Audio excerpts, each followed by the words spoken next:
right, so today we are in Sin, a Breach of Relationship, Part 8.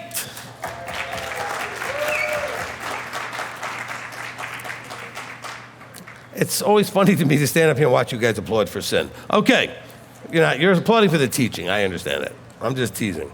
All right, we are in the book of Yaakov, the book of James.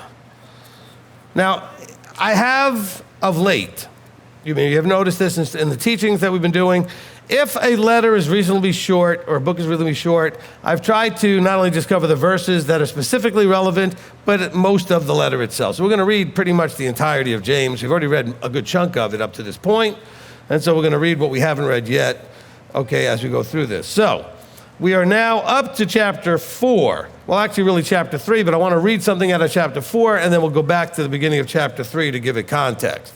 Now let's understand again, for anybody new, what is sin? I called it a breach of relationship. So sin, by actual Greek and Hebrew definition, the Hebrew and the Greek both mean missing the mark. But not just missing the mark like you're shooting at a target, but missing the mark, the way it's being used context-wise, is in a relationship. Okay? There's a missing of the mark, and because in a relationship there are expectations, when you miss the mark, it breaches the relationship. Okay, so that's why I have termed it that sin is a breaching of relationship, okay? All right, so let's go now to James chapter 4. We've already read chapter 1 and chapter 2. We're going to go now to chapter 4, all right? Now in chapter 4, I want to read starting in verse 7. It says, "So then subject yourselves." Now, of course, when it says "so then," it means something else happened already that he's referring to. We're going to get to that for context, but let's just start reading here. "So then, subject yourselves to Elohim, resist the devil, and he shall flee from you." By the way, did you catch? Let's stop there for a second. For all you deliverance ministry people, it didn't say cast out the devil. It didn't say confess a whole bunch of stuff and repeat special prayers. It said resist him. Okay, because what he says and whispers in your ear is somewhat irresistible. Because he's saying what you want to hear. He's encouraging to do what you want to do that you shouldn't be doing. He says, resist him and he will flee from you. That sounds really very simple. And it is that simple. Problem is, we don't resist, we yield. We yield to the devil. We give in. We allow the influence. Instead, we should resist. Draw near to Elohim, verse 8. Draw near to Elohim, and he shall draw near to you. So with the devil, we resist, and he shall flee. But we are to actively draw near to Elohim. So we resist, the devil flees. Now, by the way, if you notice, there are other verses that says things like flee, what? Fornication, or flee a sin, something you shouldn't do. It doesn't say flee the devil. Flee from or resist doing the thing you shouldn't do, and he won't have anything to work with, so he'll leave you alone. He bothers you because you give him so much to work with. Now, he says, but with Elohim, you need to draw near, right? You need to draw near to him, all right? Draw near to Elohim, and he shall draw near to you. That process should be understood as straightforward. You want him to draw near to you? Well, draw near to him. You walk in his direction and he'll come to you. But you have to move in his direction first. Okay, draw near to him and he'll draw near to you. Cleanse hands, here we go, sinners. So he's telling you to cleanse your hands. You have breached relationship with him. You need to cleanse your hands. What's the hands represent? The things that you do, right? In other words, wash your hands of those things that you do. Stop doing them. Have clean hands. Do clean things. He says, clean hands, you sinners. Cleanse them. Cleanse the hearts, you double-minded. Well, he understands that the real problem is happening in here. The hands aren't doing anything till you want to, and that want to is in the heart. That desire is in the heart. The action comes out of a desire. You do things because you want to, or you don't do things because you don't want to. So he says, you need to cleanse the heart as well. Because if you don't, you're of two minds. You're double-minded. Yes, absolutely. There's a part of you that wants to be pleasing in the Creator's sight. There's a part of you that wants to do what's right. There's a part of you that doesn't want to do sin, doesn't want to breach relationship, doesn't want to do all that junk and garbage that you already know doesn't bring real joy, pleasure, or anything else. But that's only one part of you. The other part of you wants to do all of that. So at the moment, until you fully let the mind of Yeshua be in you, you're double-minded. Because one mind is his, and one mind is yours. Just like we talked about there being more than one voice or more than one spirit that you're dealing with inside of you, right? There's the spirit in man, the spirit of the Father, right? The Holy Spirit, and the spirit of Hasatan, the spirit of adversarial thought and emotions, etc., the adversarial spirit. More than one voice. Your voice, the Father's voice, and the Hasatan's voice. Same thing here. You can be of more than one mind. Now, in this case, there's really only two, double-minded, because Hasatan is simply going to be speaking up when your mind already matches with his. Okay? He's not bringing a third idea or insight into the mix. All right?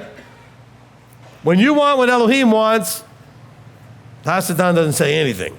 When you want something Elohim said no, or when you don't want to do something Elohim said to do, Hasatan's sitting there right there going, yeah, go, don't do it. Yeah, he's right there cheering you on. All right? So he says, draw near to Elohim and he shall draw near to you. But in order to do that, you got to cleanse your hands. You got to fix the actions you've been taking. And you're not going to be able to do that till you cleanse your heart, so your desires are right. He says, lament and mourn and weep. Let your laughter be turned to mourning and your joy to dejection. Lament and mourn and weep. Over what? What are you lamenting and mourning and weeping over? Not having it your way. Not getting what you want. Not having your sovereignty. Having to say no to something you want badly. Having to say yes to something you really don't want to do. He says, that's fine. Get it out of your system. Have a good old cry. Lament, kick and scream, mourn, weep, whatever. He says, go ahead. Get that out of your system. Because look at the next verse. He says, let your laughter be turned to mourning and your joy to dejection. And then he says, humble yourself. Yeah, get that cry out and yell and scream and kick and go, I don't want to do it. I don't want to do it. All you guys who are still not wearing your seat. There's a battle going on in your head. All you people out there that aren't tithing, there's a battle going on in your heart and your head. All you people that are not guarding your Shabbat, not looking at labels to see what you eat, there's a battle going on. You don't really want to do this. You're sort of playing with it still. This is not a social activity. You don't do this just for community, social interests. This is about a relationship with the Creator of the universe. If you don't believe that, then you're in the wrong place. Why are you here? Right? Why are you here? You know, we talked about in the Gadol class, the older children, I talked with them a couple of days ago. We talked about the meaning of life. Why do we exist? Okay, so you guys want the answer? I know I have a teaching that says making decisions is the reason you exist, but that's a reason inside of a bigger picture. So we have to kind of keep peeling back the layers to where things start. Why do we exist? By the way, that's a question everybody throughout history has always tried to figure out. Why do we exist? Why are there people? What's the point of all of this? Is there a point? Does anybody care, right? Now, the argument had to do also with whether or not it's objective or subjective. See, objectively, I can take some things and make a case and bring evidence of something so you get an objective answer. But we probably have an objective truth underneath all of this that we'll see when he shows up and he shows us things in a way we couldn't see it now. Like when John says, and we will be changed and we'll be like him. But for right now, it's a very subjective truth. Not subjected necessarily to your opinions, but subjective because we exist, as we can understand it, because he wants us to exist. So we have assumptions that we have built into this. Our first assumption is there is a God, a creator. That's assumption number one. So that makes us subjective to that assumption. Number two, that God has a plan for everything. That's an assumption we have. And so therefore, everything he created because he had a purpose for it. Okay, so there's a God. That God has a plan. That means that everything he made for a reason. And he made us. So what's the reason? Well, he also decided to share that information to some degree with us, as we are, again, another assumption, subjectively believing that he shared that word with us and we have it now in written form. Okay? And he spoke that word, as we, again, subjectively believe, through the prophets to be written down. And in that word, which we believe is his message for us, right? It's his, that in that word, it says that essentially his plan and desire is to spend forever with some people. Not everybody, some people. So which people does he want to spend forever with? Well, he really wants to spend forever with everybody, but he knows it's not going to happen. Why? Because he has other subjective criteria, subjective to him. We don't get to argue with his reasons. They're just his reasons. That makes it subjective. So he has decided he wants to spend forever with obedient, covenanted people. Okay? And he tells us what that looks like in the Word. So why are we here? We're here to demonstrate, this fits into what James is saying here, to demonstrate whether or not we're going to draw near to him, to demonstrate whether or not we can humble ourselves, because he wants to have us all be in the kingdom. Let me rephrase that. He wants all the ones that will be in the kingdom to have shown and demonstrated their loyalty, trustworthiness, to be submitted to and committed to the covenant. The covenant has in it performance expectations. Obey my commandments. Trust me in all that I do. That's why you exist. You know, if I sent my child to school, why would I do that? Because I subjectively believe that he will come out or she will come out of that school with a certain level of understanding of specific things. I would expect them to be able to read, to be able to write, to do basic math, to understand basic science, right? So I have an outcome in mind. Or the same thing with homeschooling. The reason you put them through educational exercises is that it's an opportunity for them to go through a process to come out as something. In this case, we're talking about coming out educated, at least somewhat in some areas, right? Now, so why are we here? Like on this earth, at this time? Because this is the school, the proving ground, the testing ground, where we get to learn, train, and prove that we're ready for the next thing. Because you know what? If you don't finish school, you're not really ready for the next thing, whatever level of school that is. That's why most places require you to have at least a GED or something in high school, because it shows them that you learned at least some basic things that they believe you should have a working knowledge of before you do the next thing. So Yahweh has put us here where we can practice, train, learn, adjust, grow, okay? Struggle, overcome, be victorious, all those things in this petri dish called this world, okay? Call it a petri dish, a testing ground, you know. If you've ever played video games, a lot of them have a practice mode where you're not really playing the game, but you're able to go under more ideal conditions and practice the elements that the game requires. So you practice getting used to the buttons and which one does what and what does this and that and how to move around or how to fire something or whatever it is. You practice so that when you get into the game or the reality that that practice was for, you have a skill set to help you be successful in the game. So we're in the game of life. But the game of life isn't about being great at life. The game of life is learning how to master life so that we can be ready for the next level. So yes, making decisions is the reason you're here. But the reason that you have to make decisions and the reason those decisions matter is because he's looking to figure out whether or not he wants to spend forever with you. Oh, don't say that. He already knows. Yes, he does already know. Not because he knew, like, omnisciently just knew. He knows because he's already seen you do it. He's outside of time. He already knows the decisions you're going to make. So making them is still important because it's based on what you make that he knows.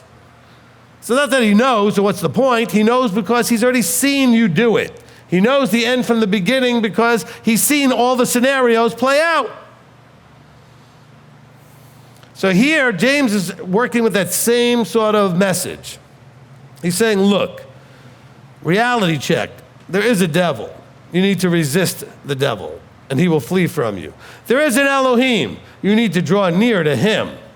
Actively pursue, ask, seek, knock, pursue, draw near to him. He says, and then you got to deal with your emotional junk. But he's not saying just tough it out and suck it up. He's saying, no, go ahead. Have a fit, cry it out, kick and scream, and then let it go. Get it out of your system. Parents have done that with their children. All right, fine, get it out of your system. Go ahead, yell, scream, kick. Are you done yet?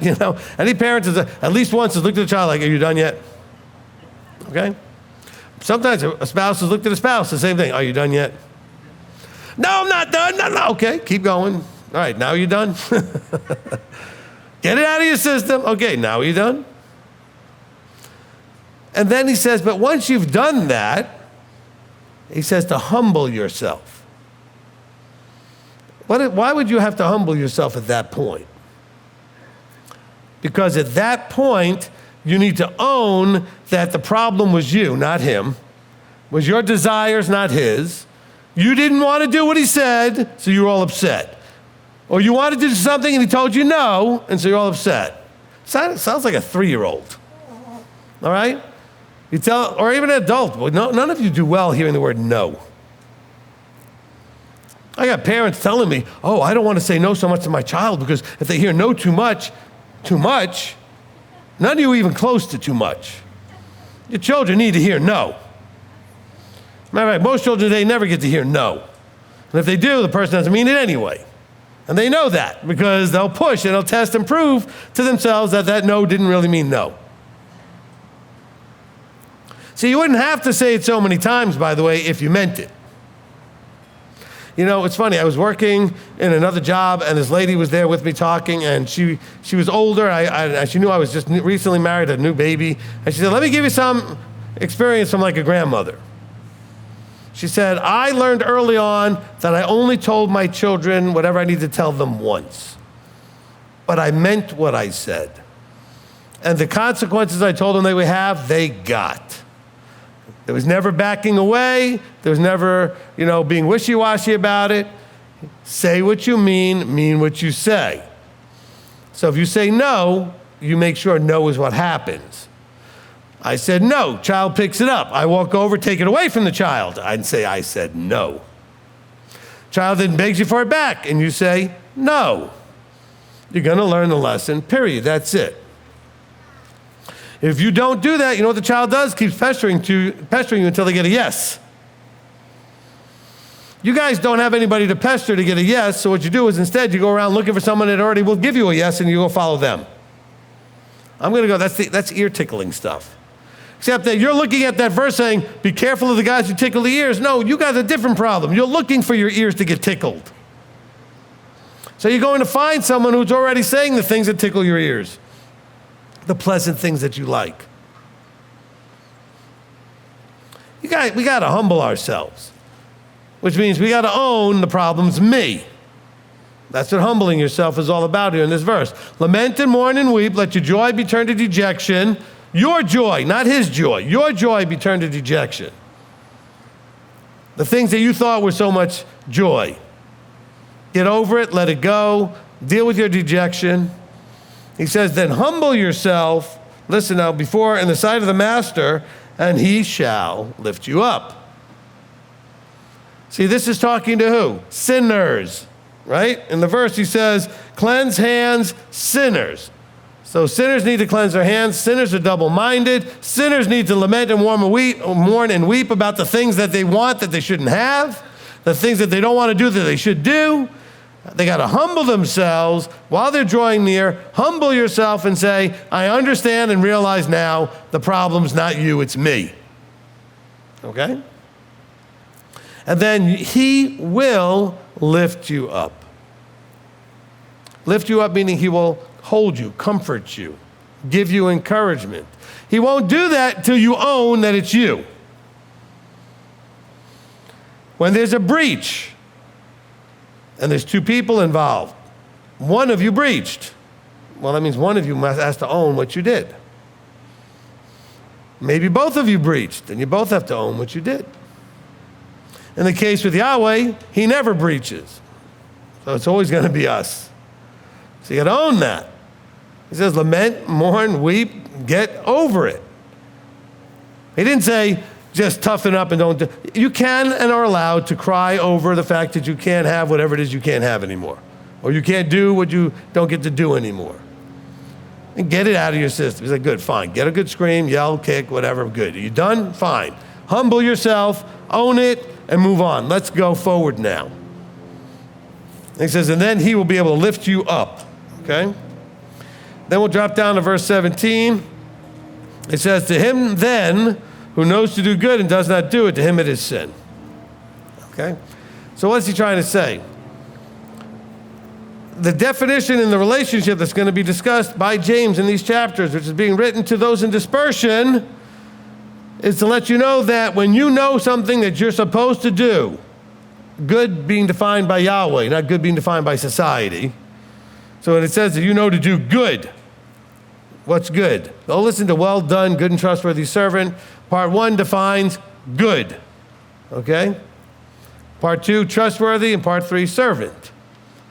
So good is defined by the Father. Yeshua even says, why do you call me good? None is good but one, my Father.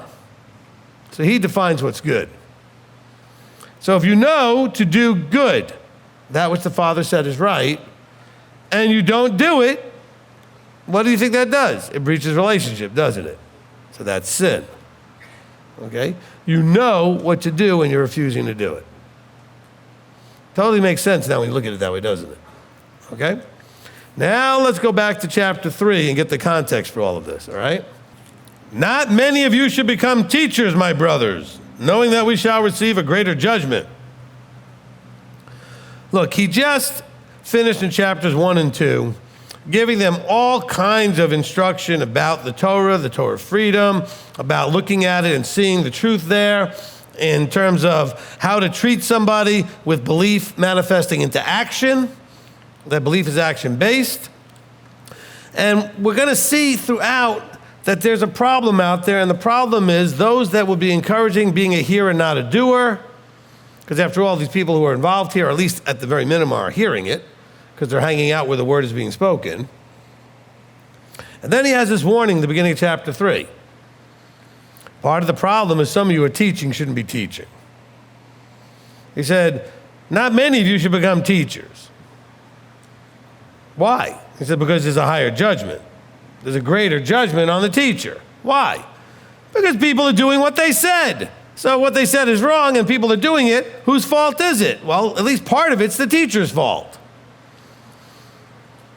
And there has to be an extra judgment on that. It's bad enough you're doing it, but now you're teaching other people to do it. Well, but I didn't know. Well, that's part of why James is saying not everybody should be a teacher. Not only that, he said not many of you. It shouldn't be a large number of people teaching. Some of you all think, oh, we're all supposed to be teachers. You know, it's so funny. It's the same people that say we don't need a teacher. Same people say we don't need a teacher, we have the Ruach, also believe that everybody should be teaching. How does that work? That seems double-minded to me. It just doesn't make sense. Because all you guys out there that want to go someplace where everybody gets the mic and everybody gets to share a word and everybody gets to teach are the same people that say, well, we don't need any teachers because we have the Ruach. How's that working for you, by the way? Is there really anybody in this room that doesn't have a question about anything?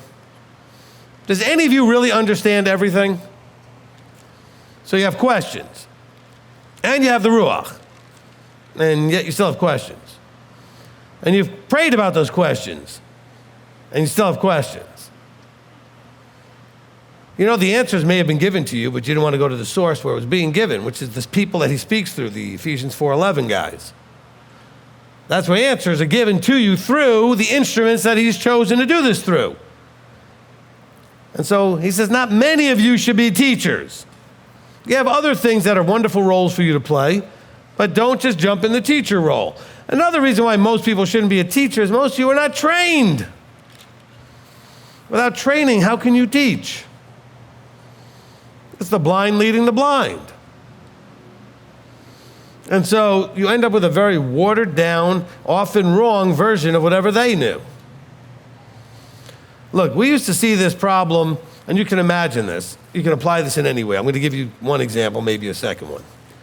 Okay, when I was in the martial arts is an unregulated thing. All right, there are some organizations you can be a member of for various different types of martial arts, and they may have certain standards, maybe. But really, anybody can go out, put a sign on a building, create themselves a school, buy themselves a black belt, print up a certificate, and teach. There's nothing stopping anybody from doing that. So we don't have, this is a really good metaphor, by the way, for what we have in Scripture. Do we all understand that whatever the apostles understood directly from Yeshua is more than anybody else in history since? Because everybody had to give that information, and a little piece always ended up a little missing. Can we agree? The fullest understanding is going to come direct from the source. And so even the apostles didn't have the same understanding Yeshua did, who got it from his Father directly. And then each time the message got shared, it's not that they got it wrong, but in the effort to share, some elements may have been not fully explained or left out, not on purpose, or assumed that you understood them without having to explain them in extra detail. So what would happen is somebody would get up to, I'm going to make this simple for people. Let's say the levels of the belts in karate, let's say they were white, green, we'll go white, yellow, green, brown, black. We'll keep it simple. Okay, not 16 rainbow colors, all right? White, yellow, green, brown, black. So let's say somebody got up to brown belt, not black belt, and black belt has several levels, and they went and started their own school. Does that person know everything from the place they started from? No, they only got to brown.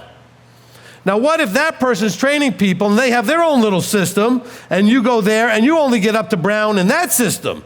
Now you don't know everything even that guy knew. But then you go out and start a school, and we saw this happening all the time. I'd be like, didn't I just see you at a tournament? You had a green belt on, now you have your own school. Where did you learn all that information in the last 6 months? To go from one level to the other level, like what happened? This is the same thing. Anybody can get a microphone. Anybody can go up and make a YouTube video. Anybody can start a blog or start a website or write an article or do whatever. Anybody. And sadly, almost everybody does. I used to tease, and it wasn't even funny, but I used to tease. I'd meet somebody, they would come and visit, and they'd be like, oh yeah, we've been walking this out a long time. I go, how long have you been walking it out? They'd be like, 4 years. I go, wow, you probably have 2 websites, 3 YouTube channels, and a blog. Because that's what you'd run into, that somebody after that short a while would think they actually knew what they were talking about.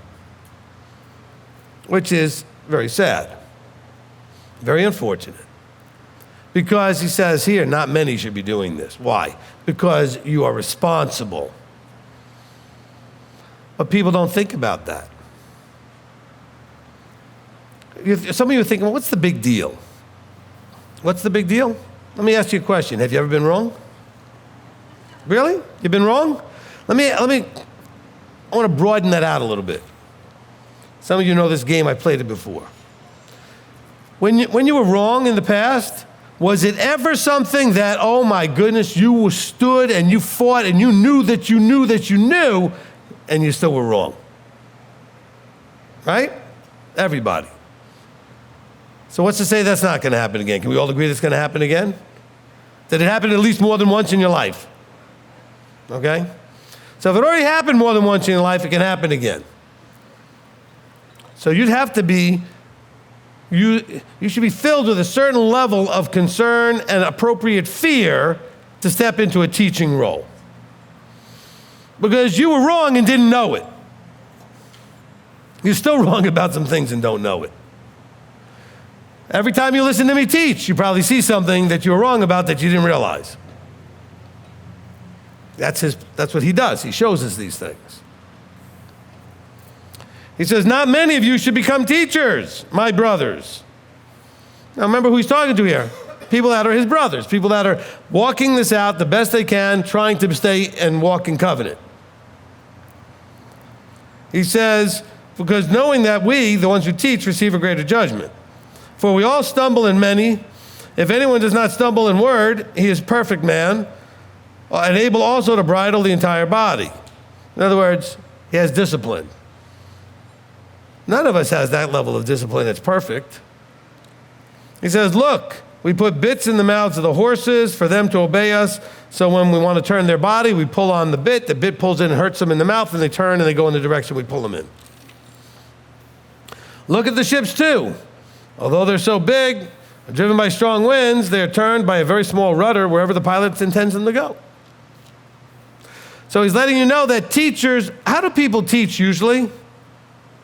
With their mouth, with words. You can write them down, you can type them out in a text, but really you're still speaking. You're communicating. He's saying, so too the tongue is a little member, yet boasts greatly. See how a little fire kindles a great forest. Now some of you think about this, immediately you're only thinking about conflict, where you said something and it sparked a fire in somebody, they got all mad at you, they got offended, or you stepped on their feelings in some way. All of that's true.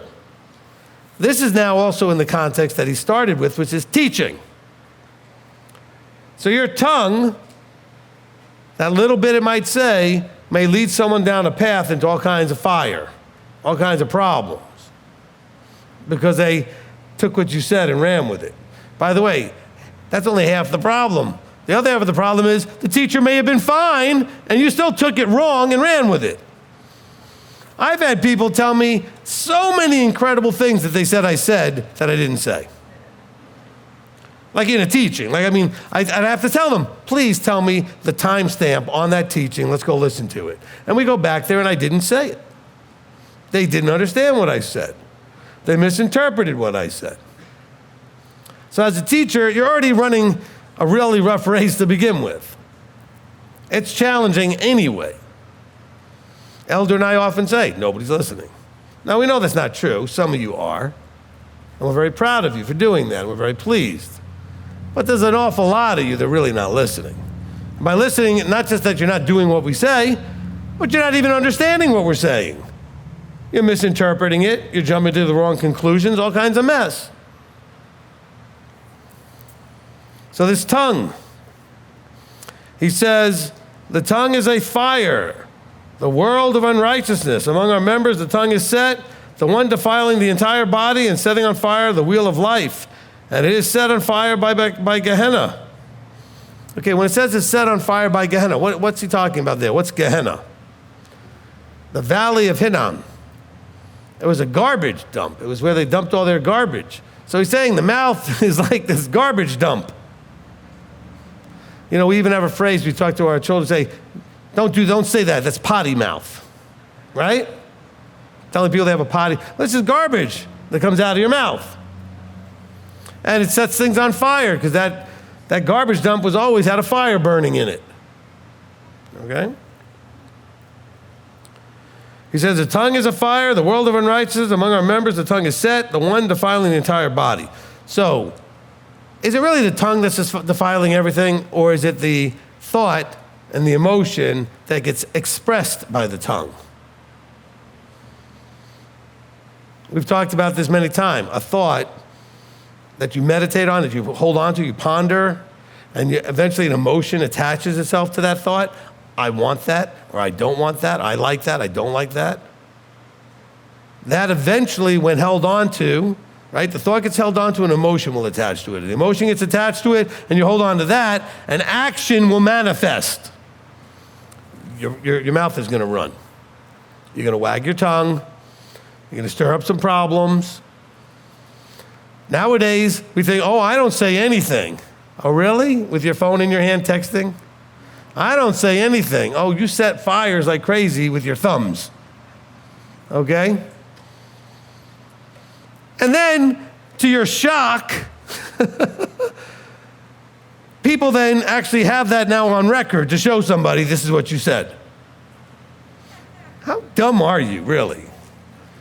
All you obsessed texters when you're mad and angry. You're creating an evidence trail that doesn't help you very much. Which is why I've told you over and over again, don't text angry. Kind of like Groundhog Day, don't drive angry. Don't text when you're emotional, because you're going to say things, the tongue is going to be a fire. And you're going to be setting a whole bunch of stuff in motion that you do not really understand how bad that might end up. And you sit there going, well, I just said this. I don't understand, I didn't do nothing. Well, you did. You started a fire. I've had lighters, matches. You know what? None of those really makes a very big flame. You strike a match, you light use a lighter, it makes a little flame. But that little flame, I can make a fire any size. Any size. Because that little flame's enough to spark. And then when I have this huge fire, I can't go, well, I don't understand, I just touched it with this little flame. But it's what started the fire. You have to bridle your tongue. And your tongue isn't just when you're actually speaking out of your mouth. It's also when you're speaking with your hands and you're writing things out for people to read. It's still you communicating, all right? He says, for every kind of beast and bird and reptile and creature of the sea, verse 7, is tamed and has been tamed by mankind. But no man is able to tame the tongue. It is unruly, evil, filled with deadly poison. And again, the tongue is nothing. It's the emotion that drives the tongue that's the problem. He's helping you to understand what the problem is, and you need to understand what's driving that. I've said to you, I don't care if you don't like it, that there are no bad words. They're words. But the thing is, when you say them to somebody, even words that somebody wouldn't think were cuss words or anything else, you can hurt somebody. I can hurt you with very clean words, whatever the societal standard would be. And I could say other words wouldn't bother you at all, and they're not clean at all from, again, societal standards. And some of you are like, well, why don't you use those words? I use them sometimes. I don't use them sometimes, because I try to make my language communication what's important. I use every word I use because I'm trying to communicate something. I want you to know just how I feel about something. Certain words convey a lot more strength of feeling than other words. Okay? All right, so if you hear me and you hear me go, oh man, you know I'm disappointed, frustrated, or something on a very light level. If you hear me say, oh, with some bleep expletive there, you know something really much bigger just happened. Yes or no? Okay? So I'm just saying is that the communication, though, had nothing to do with the words.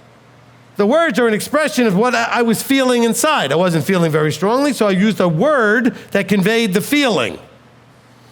I was feeling a really much stronger feeling. I used a word that conveyed the stronger feeling. That's the power of the tongue. So the tongue itself is not the problem. Because I could say those same words with a soft tone. It's not the tone. It's the feeling behind it. I mean, I grew up in a place where people used expletives every other word, so that the words lost value. There was no meaning to them anymore, because I didn't know that there was a strength of anything behind it. It was just every word. By the way, you can do that with good things too. If you're someone who just says, as a way of ending every sentence or on the phone, everything else, just say to your spouse, oh, I love you, I love you, love you, love you, love you. It no longer means anything. It's just something you now say is how you end a sentence. Or you're on the phone, by the way, oh yeah, all right, love you, bye.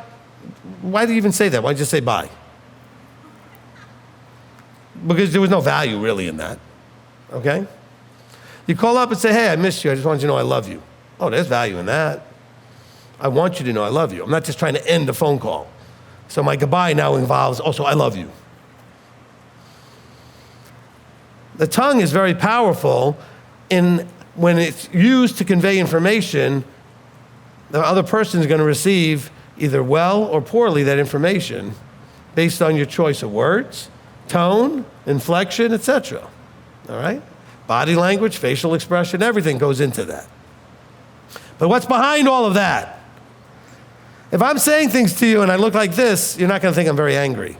If I look like this, you're going to be, uh-oh. Facial expression matters. Body language. But what's behind all of that? The conveyance of how you feel. So let's not get confused here in chapter 3. Yes, he's talking about the tongue, but really what he's really trying to tell you is your tongue is a weapon that you know what? Guns don't kill people. We hear this all the time. That's true. You put a gun on a table, it's not going to kill anybody. A person must pick it up to kill somebody with it. The gun itself is a gun. Words themselves are just words.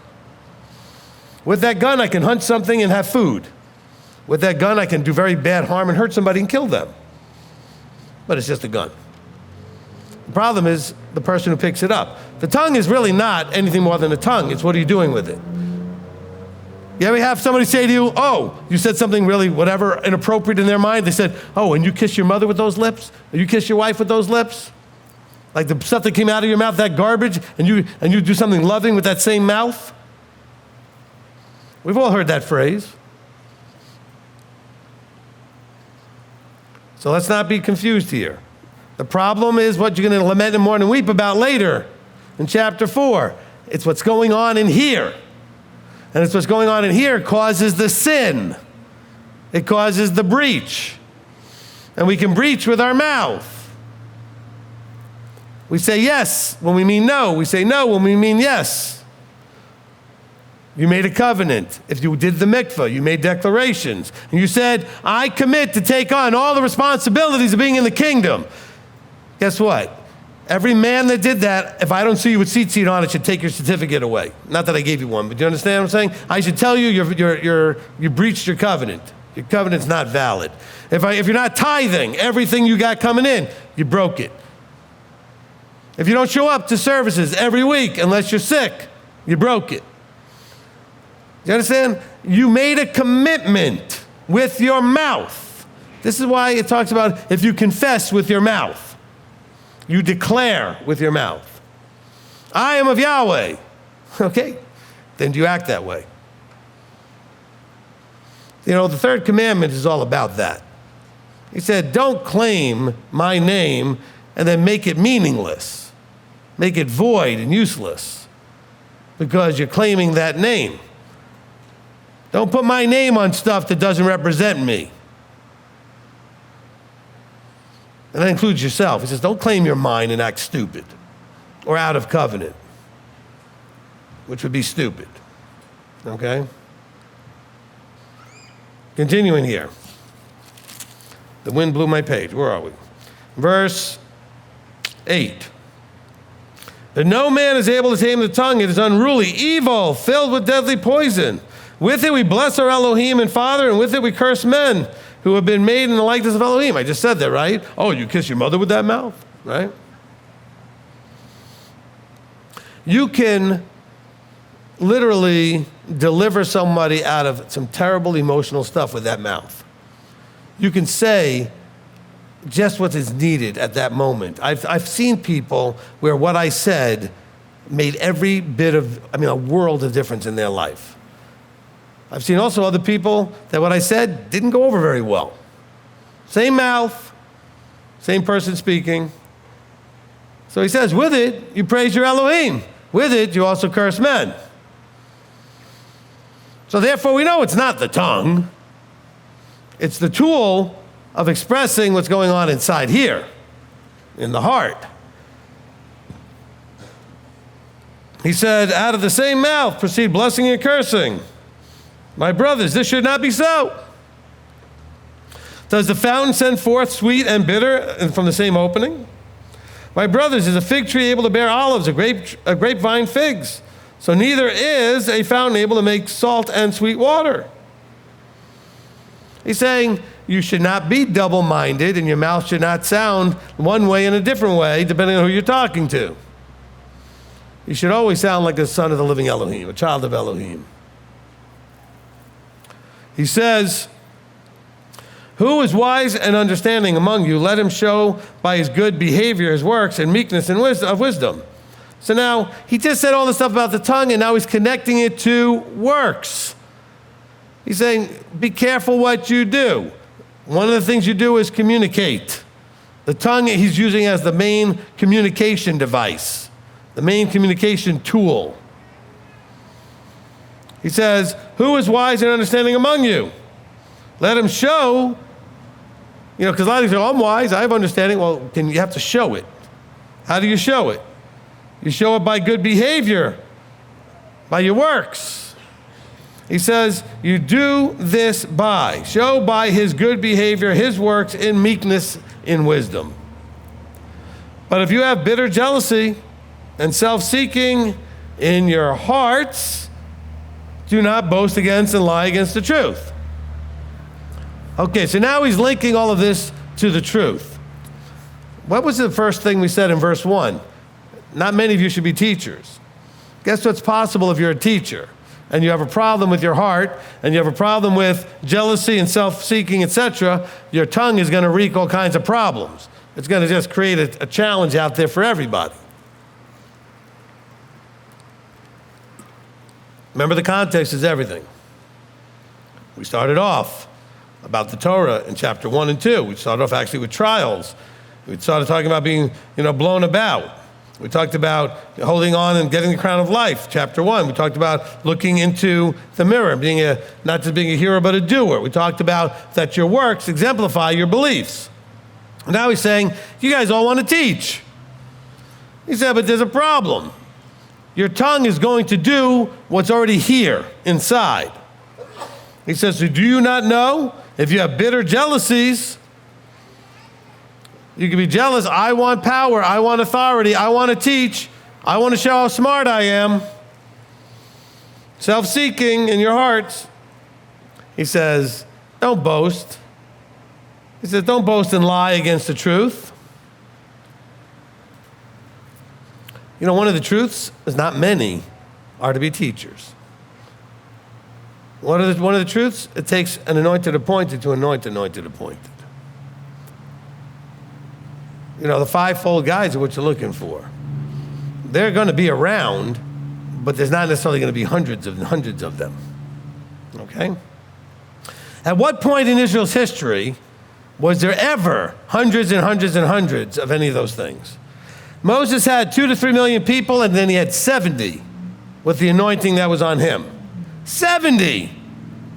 I did the math. Divide that out into 3 million people. 3 million people he had. That's a really small percentage, like a decimal point and a bunch of zeros before you get to a number. Percentage-wise, 70 out of 3 million.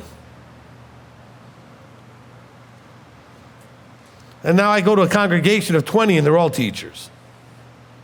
Everybody's a teacher. All of you guys love to email me, telling me and sending me your teachings to read. And you're going to straighten me out on this, that, and the other thing. Everybody's a teacher. Don't get mad, but if you send me like a document to read, I'm probably not going to read it. Not because I have pride and ego. I don't have time to read something from somebody that I have no idea what credentials you might have. You're nobody in my life. Abba has not necessarily connected me to you. You randomly just mailed me something. I don't have the time. I'll give it to Elder, and Elder will look at me like, do I have to read it? Because he'll want to know, because if I ask him to, he will. Some of you think you were called to go and correct all the teachers in the world. Well, who called you to do that? And what qualifies you? Well, I have this idea that I know I'm right and everybody else is wrong. I said, fine, that's your problem. Keep it to yourself. Okay? Now, continuing here. He says, verse 11, All right, we said, does the fountain send forth the sweet and the bitter in the same opening? No. About fig trees, bear olives, grapevines, figs, and all that kind of stuff.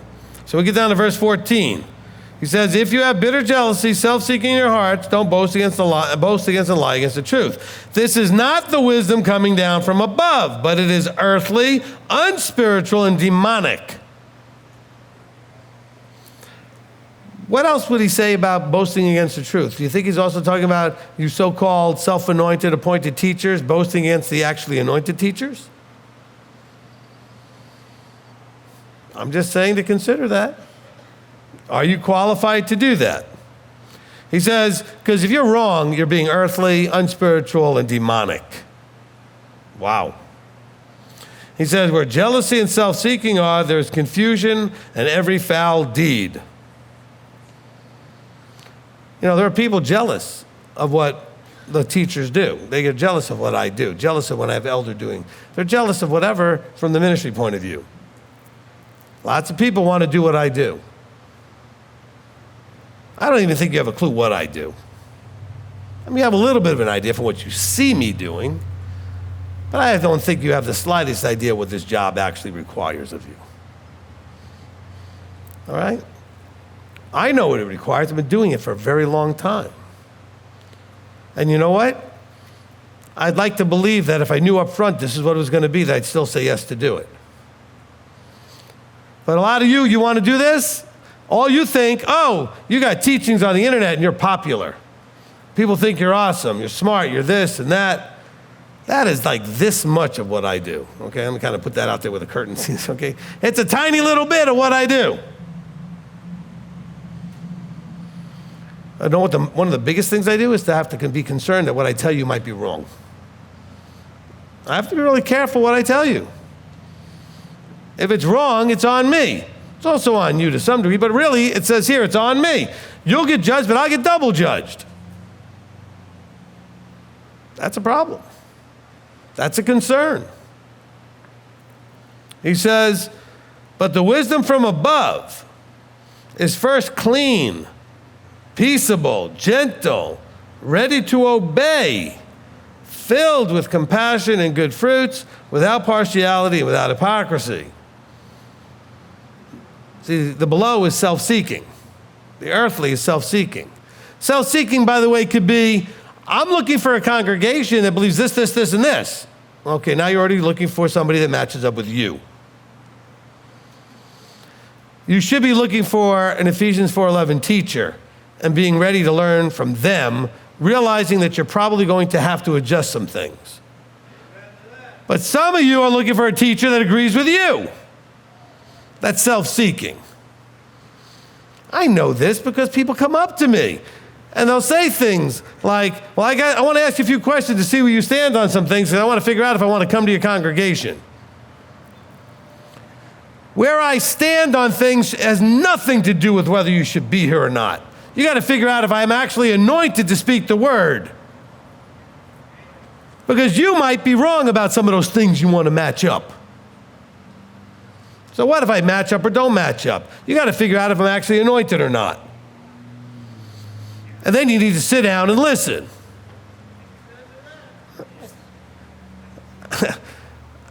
I know that doesn't sound very warm and fuzzy. I don't remember a lot of that coming from Sinai either. Matter of fact, it scared the snot out of them. Yahweh said, thou shalt. He didn't say, hey guys, look, I got this thing, I'd like to do this, I wish you wouldn't do that, and hey, you know. He said, you shall and you shall not. With whatever level of authority is greater than any human being can give. Because it scared them to death. And you guys don't like, you think I'm too loud, I'm too strong, I'm too this, I'm too that.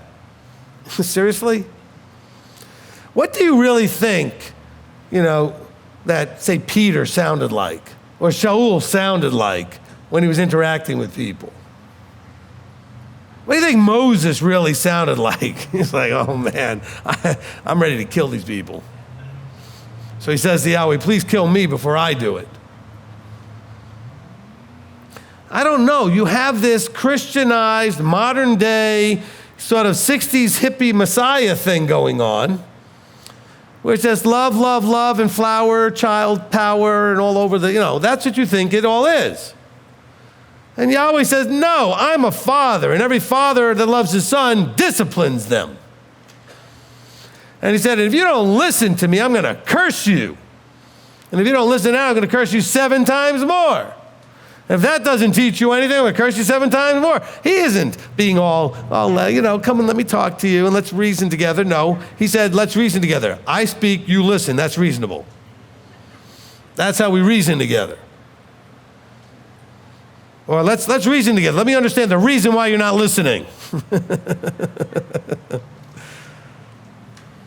He doesn't want your opinion. You don't get a say in any of the things that he's doing. By the way, that includes in your life. You do not get a say in all the things he's doing in your life. He's got his hand. He does what he does. He doesn't need any permission. He is, as sometimes you see this in movies and in other things, he's God and you're not. Okay? But that's sometimes a challenge for us. But see, that's not even where you get upset, because you already molded him into your own image in your head of what he's like. Your problem is that he doesn't speak directly. He speaks through people like me, and you don't like that. You don't like the way he sounds coming out of my mouth. You don't like the tone that he takes coming out of my mouth. You don't like the facial expressions when I get in your face coming out of me. You don't want that all coming at you.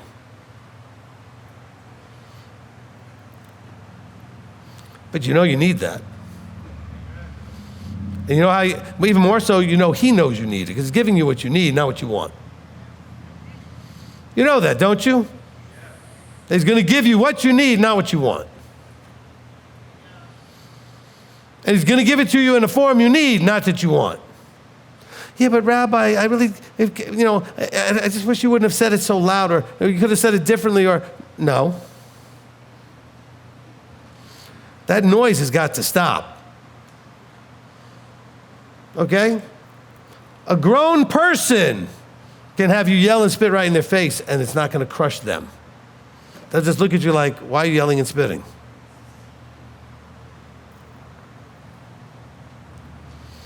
But you take it personally, because that's what it's talking about here. You are looking at this from a self-centered, personal point of view.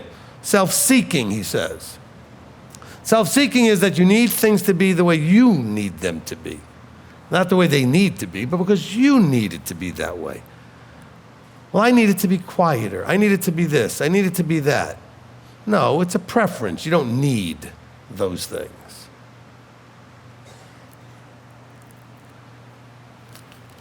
My paper's blue again. Keeps wanting me to be in Hebrews. Okay. He says in the last verse of the chapter, he says, and the fruit of righteousness is sown in peace by those who make peace. Sown in peace. When it says sown in peace, is he talking just about, because I know where you're going to go with this. Well, yeah, Rabbi, see, he wants you to say it nicer. Who do you think he's talking about the peace being between? How about you and him? The fruit of righteousness is sown in peace with him by those who make peace on his behalf with him. So you're doing his peace, his shalom. Because you want to think of it like, see, he says that the righteous fruit is sown in peace. That means quiet and soft. No, he's not talking about you and you, or you and the next person. He's talking about people with him. Then it goes and flows the other way. Starts with you having peace with him.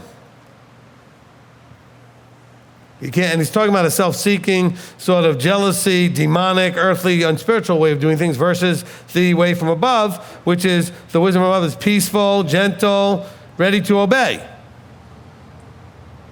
Oh, see, he said gentle. You've never seen gentle like you would get from me if you would just come and counsel. Oh, I could be as strong as that you would never even want it. I could also be more gentle than you would ever believe. You would never even believe it. You'd have to come and see it. But you'd have to come and see it. Talk to some of the people that talk to me on a regular basis if they've not seen that, okay? Some of you are like, no way. Oh, You don't have to believe it. Okay?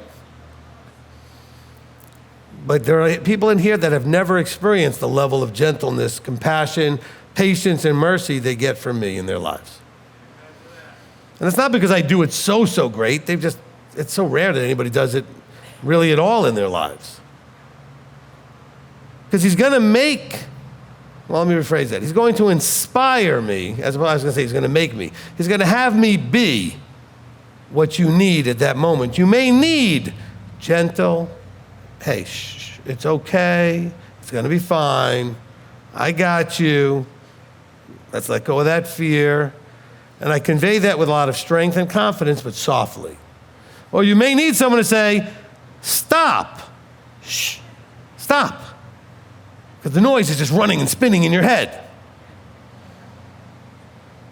And it really does often take something louder than the noise to break through and get your attention. I'm louder than all the noise. And you've really never heard me loud. You have no idea how loud I can get. But that's as loud as is necessary for the noise.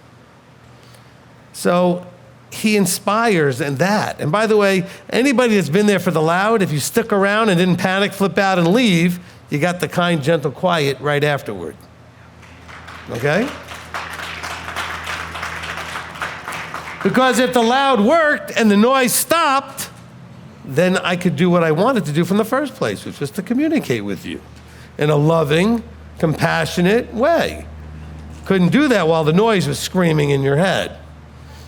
And you're in a panic attack, and you're flipping out, and you're just all over. The anxiety is just raging. You know, in the old days, they would slap you. So I use my mouth to do that. I give you a verbal slap. Something loud enough to kind of get your attention. Okay? Because in the movies, you used to see someone was hysterical, someone would slap them, they would stop for a second. Because it was enough to break the pattern of their emotions. It surprised them. So all of a sudden we're talking, I'm like, stop. I'm like, whoa. And then I'm like, okay, good, now we're done. Now let's talk. Now you need to listen. You take a breath, calm down, right? Okay. So now we get to chapter 4. And we're running out of time. Let's just start it off because it kind of fits here. Actually, let's see, we're 63 minutes in already. All right, we'll end it here. We'll get into chapter 4 next. That'll give us some time more for the afterburn and we'll be fine. All right, let's go before the Father. Father, we want to come before you and truly understand our roles, whether or not we should be teachers, how our emotions affect our communication, and the metaphor here is the tongue, that we should be very careful about how these things are wielded. And that, Father, we should understand that very often we can cause all kinds of damage to ourselves and others, which is why you hold such a high and greater judgment on those who are doing it. So, Father, we want to come to you and understand that as we're heading into chapter 4, and we're going to get to understanding that you want us to cleanse our hands, us breachers of relationship, as sinners, that we understand that a lot of this comes from the heart and the mouth. Okay, the heart leads to action. Action is either a communicated action or it's an action that's just manifested in physically doing something. And Father, we understand we got to cleanse ourselves of that. We may have to lament and mourn and weep and kick and scream, but then get over it, humble ourselves so that you can lift us up. So Father, we come before you attempting to be humble, drawing near to you, asking that you would love us, have compassion on us, be patient with us, and actually give us what we need. I know we don't want often what we need, but we do come to you and ask for what we need. Even though we may not know what that looks like or should look like, we accept that you will bring into our lives those things that we need so that we can transform into you.